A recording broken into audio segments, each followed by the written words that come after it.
بسم اللہ الرحمن الرحیم۔ محترم ناظرین السلام علیکم۔ محترم ناظرین، اس ویڈیو میں آپ کے ساتھ ایک قصہ شیئر کرنے جا رہا ہوں جس کا عنوان ہے حضرت سلیمان علیہ السلام اور ملکہ سبا۔ محترم ناظرین، بنی اسرائیل میں کئی انبیاء کرام علیہ السلام کو اللہ تعالیٰ نے حکومت و خلافت سے سرفراز فرمایا۔ اس قوم کا سنہری دور مصر میں حضرت یوسف علیہ السلام کا دور حکمرانی تھا۔ پھر کئی صدیوں کے بعد فلسطین اور اس سے ملحقہ علاقوں میں حضرت داؤد علیہ السلام و حضرت سلیمان علیہ السلام کا زمانہ حکمرانی تھا۔ حضرت داؤد علیہ السلام کو خطاب کرتے ہوئے اللہ نے ارشاد فرمایا، اے داؤد، ہم نے تجھے زمین میں خلیفہ بنایا ہے۔ حضرت سلیمان علیہ السلام حضرت داؤد علیہ السلام کے فرزند تھے اور آن جناب کے بعد نبوت اور خلافت کے وارث بنائے گئے۔ محترم ناظرین، حضرت سلیمان علیہ السلام نے اللہ تعالیٰ سے دعا مانگی تھی کہ آپ کو ایسی حکومت عطا کی جائے جو کسی اور کو نہ ملی ہو، نہ آئندہ ملے۔ اللہ تعالیٰ نے دعا قبول فرمائی۔ آپ علیہ السلام کے لشکر میں کم و بیش ساری قابل ذکر مخلوق شامل ہوا کرتی تھی۔ ایک بار آپ علیہ السلام کسی جہادی مہم کے لیے روانہ ہوئے تو اس عظیم الشان لشکر کو دیکھ کر ایک چیونٹی نے کہا، اے چیونٹیوں، اپنے بلوں میں گھس جاؤ، کہیں سلیمان اور ان کا لشکر لا علمی میں تمہیں کچل نہ ڈالے۔ آپ علیہ السلام نے چیونٹی کی بات سن اور سمجھ لی۔ یہ اللہ تعالیٰ کا آپ علیہ السلام پر بہت بڑا احسان تھا کہ اس نے آپ کو ایک جانب نبوت کے بلند مقام پر سرفراز کیا تھا جو دنیا و آخرت کے سب سے اونچا مقام ہے۔ دوسری طرف آپ علیہ السلام کو ایسی حکومت عطا کی تھی جس کی کوئی مثال بنین و آدم میں نہیں ملتی۔ تیسری طرف آپ کو تمام مخلوقات کی باتیں سننے اور سمجھنے کی صلاحیتیں بخشی گئی تھی۔ یہ بہت بڑی بڑی نعمتیں تھیں۔ ان کو یاد کر کے آپ علیہ السلام کے دل میں خیال گزرا کہ آپ جیسی شان کسے مل سکتی ہے۔ یہ خیال آتے ہی آپ فوراً متنبہ ہو کر اللہ تعالیٰ کا شکر ادا کرنے اور اس سے معافی مانگنے لگے۔ اے میرے رب، مجھے توفیق دے کہ میں تیرے ان احسانات کا شکر ادا کرتا رہوں جو تو نے مجھ پر اور میرے والدین پر کیے ہیں، اور ایسا عمل صالح کروں جو تجھے پسند آئے، اور اپنی رحمت سے مجھے اپنے صالح بندگان میں شامل کر۔ یہ حضرت سلیمان علیہ السلام کی جامع اور عظیم دعا ہے۔ آپ علیہ السلام کی حکومت جن و انس کے علاوہ پرندوں، درندوں اور چرندوں پر بھی تھی، بلکہ ہوا بھی آپ کے تصرف میں دے دی گئی تھی۔ ہر انسان کو خدا نے بے شمار نعمتیں عطا کی ہیں۔ ان کے بارے میں قرآن مجید کہتا ہے، اگر تم خدا کی نعمتوں کو گننا چاہو تو گن نہیں سکتے۔ انسان کا فرض ہے کہ ان لاتعداد نعمتوں کو یاد کر کے خدا کا شکر ادا کرے اور حضرت سلیمان علیہ السلام کی یہ دعا پڑھتا رہے۔ محترم ناظرین، اللہ تعالیٰ نے سورہ احقاف میں اپنے مخصوص اور صالح بندوں کی جو دعا نقل کی ہے وہ حضرت سلیمان علیہ السلام کی اس دعا سے بہت ملتی جلتی ہے۔ تھوڑا سا لفظی تغیر ایک جگہ ہے جہاں اپنی اولاد کی اصلاح کی استدعا کی گئی ہے۔ یہ دعا بھی بہت جامع اور پرتاثیر ہے۔ اللہ تعالیٰ فرماتا ہے کہ سعادت مند نوجوان بچپن سے جوانی تک اللہ کی اطاعت میں منزلیں طے کرتا ہے، یہاں تک کہ 40 سال کا ہو جاتا ہے۔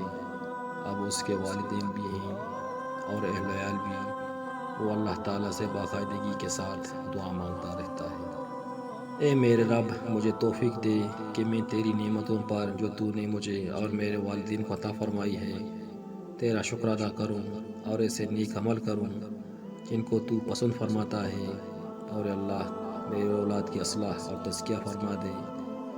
میں تیرے سامنے توبہ کرتا ہوں اور بلا شبہ میں سر تسلیم خم کرنے والوں میں سے ہوں۔ محترم ناظرین، حضرت سلیمان علیہ السلام نے اپنی فوج کے سب دستوں کی رپورٹ لی تو ہدہد کو غائب پایا۔ آپ علیہ السلام نے کہا، اس موقع پر اس کا غائب ہونا تو بڑا جرم ہے، اسے اس کی سزا دی جائے گی یا پھر وہ کوئی معقول عذر پیش کرے۔ ہدہد حاضر ہوا تو اس نے بتایا کہ وہ اڑتا اڑتا دور جنوب میں نکل گیا تھا۔ یمن میں اس نے ایک ملکہ کو دیکھا جو بڑی شان و شوکت والی اور عظیم الشان تخت کی مالک ہیں، مگر وہ خود اور اس کی قوم بھی سورج کی پرستش کرتی ہے۔ یہ سن کر حضرت سلیمان علیہ السلام نے ہدہد کے ذریعے اپنا مکتوب ملکہ سبا کو بھیجا۔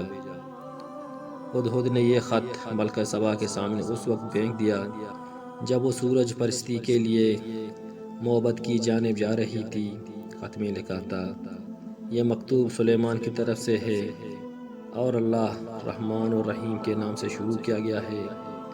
مضمون یہ ہے کہ میرے مقابلے میں سرکشی نہ کرو اور مسلم و مطیع بن کر میرے پاس حاضر ہو جاؤ۔ قوم سبا یمن کی حکمران تھی۔ یہ قوم ایک طویل عرصہ تک یمن اور جنوبی عرب کے علاقوں پر قابض رہی۔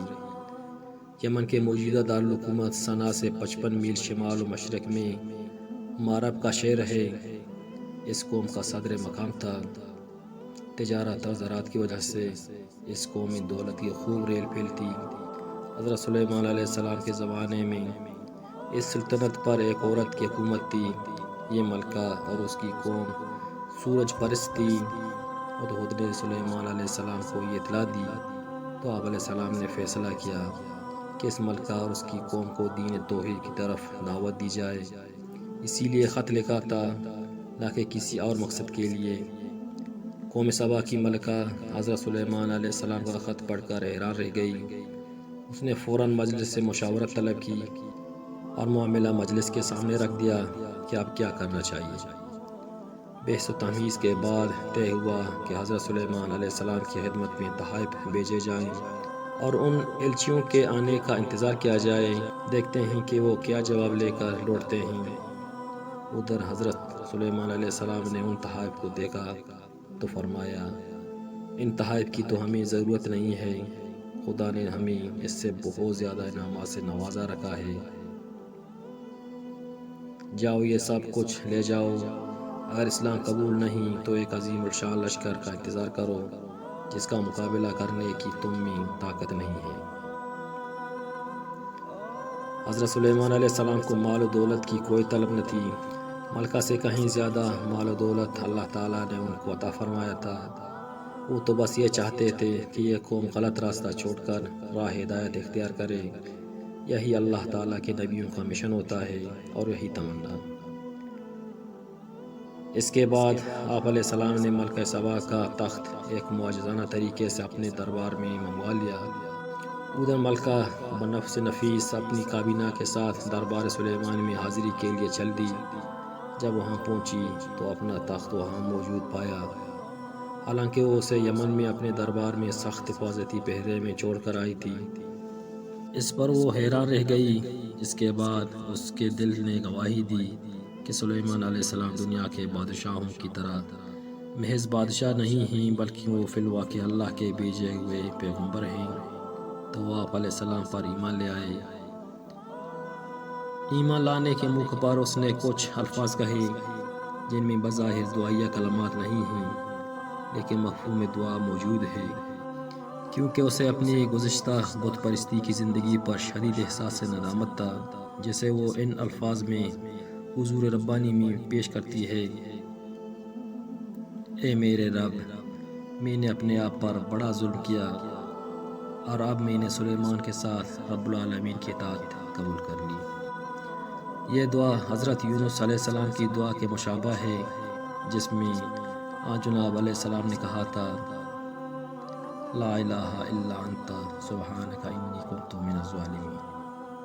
اس دعا کو آیت کریمہ بھی کہا جاتا ہے، اور حضور نبی اکرم صلی اللہ علیہ وسلم نے فرمایا، جو شخص اپنی دعا کے ساتھ ذوالنون یعنی حضرت یونس علیہ السلام کی اس دعا کو شامل کر لے، اس کی دعا اللہ تعالیٰ کے ہاں مقبول ہو جائے گی۔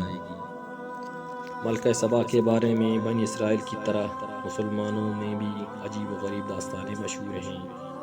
یہ سب داستانیں اسرائیلی روایات سے ماخوذ ہیں اور اکثر نصوص قرآن کے بالکل خلاف ہیں۔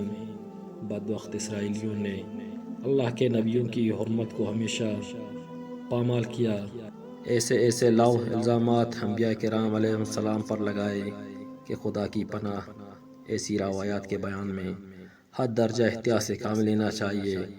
مسلمانوں میں کئی لوگوں کا خیال ہے کہ حضرت سلیمان علیہ السلام نے ملکہ سبا، جس کا نام بعض روایت میں بلقیس بتایا گیا ہے، سے شادی کر لی تھی۔ قرآن و حدیث اس بارے میں خاموش ہیں۔ ممکن ہے آپ علیہ السلام نے شادی کر لی ہو، لیکن یہ بات یقینی نہیں ہے۔ اگر شادی کی ہو تو اس میں کوئی قباحت نہیں، یہ سنت اور کار خیر ہے۔ محترم ناظرین، یہ قصہ آپ کو کیسا لگا؟ اپنے رائے کا اظہار کمنٹ سیکشن میں ضرور فرمائیے گا۔ اگر یہ قصہ اچھا لگا تو ویڈیو کو لائک اور چینل کو ضرور سبسکرائب کیجیے گا، اور ساتھ میں بیل نوٹیفیکیشن کو ضرور آن کیجیے گا تاکہ میرے آنے والے ویڈیوز کا نوٹیفیکیشن سب سے پہلے اب تک پہنچتی رہے۔ تو ملتے ہیں ایک نیکسٹ ویڈیو کے ساتھ، تب تک کے لیے شکریہ۔ اللہ حافظ۔